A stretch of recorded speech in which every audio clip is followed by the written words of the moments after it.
Thank you, Mr. Speaker. I rise to discuss the political status of Puerto Rico, which is home to more than 3 million American citizens. In my home state of Florida, there are now 1.2 million people who were born in Puerto Rico or who have Puerto Rican roots. That's more than any other state. Every month, many Puerto Ricans move to Florida and other states in search of a brighter future. The island has been through so much, from the economic crisis to Hurricane Maria to the earthquakes to COVID-19. In Florida, we will always welcome these families with open arms, but I want them to have more opportunities in Puerto Rico.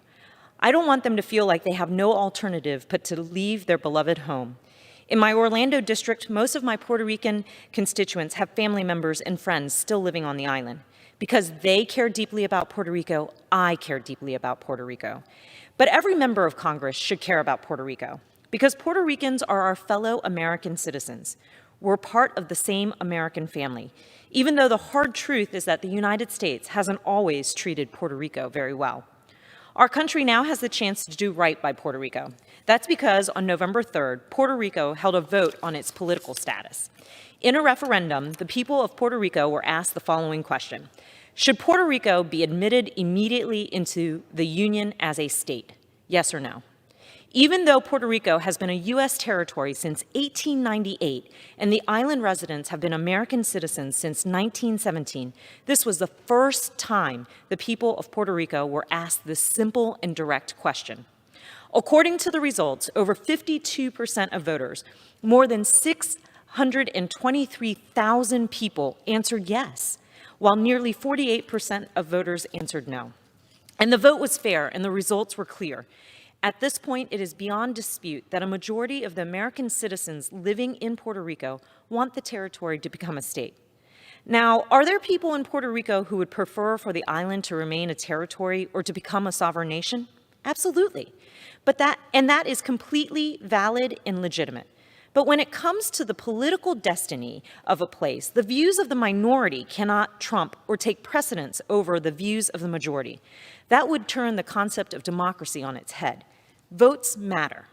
And now that the people of Puerto Rico have spoken, the federal government must listen. Whether it's the White House or Congress, whether it's Democrats or Republicans, we must respect and respond to this result. To do otherwise would be immoral or undemocratic, beneath the dignity of our great nation. Let me be crystal clear on 2 points so there's no misunderstanding. First, it is well known that I personally support statehood because I think it will provide the people of Puerto Rico with democracy, inequality, and political power and a better quality of life. They do not have these things right now, and they deserve to have them. By the way, I'm an immigrant and a refugee, and I grew up in Virginia speaking Vietnamese with my parents. One of the main reasons I love America is because it is a mix of people from different cultures with different traditions who speak different languages. I reject the notion that statehood would weaken Puerto Rico's beautiful culture or its proud traditions or affect the island's use of the Spanish language. Having said all this, even though I personally favor statehood, it's not my place to substitute my views for the views of the people of Puerto Rico. If they wished to remain a territory or to become a nation, I would honor that wish. However, the majority of voters have chosen statehood, and so I intend to respect that choice. Finally, let me say this. I'm a Democrat, but my support for statehood has nothing to do with any prediction about whether Puerto Rico would be a blue state or a red state. History teaches us that such predictions tend to be wrong, and I personally think Puerto Rico would be a swing state that elects both Democrats and Republicans.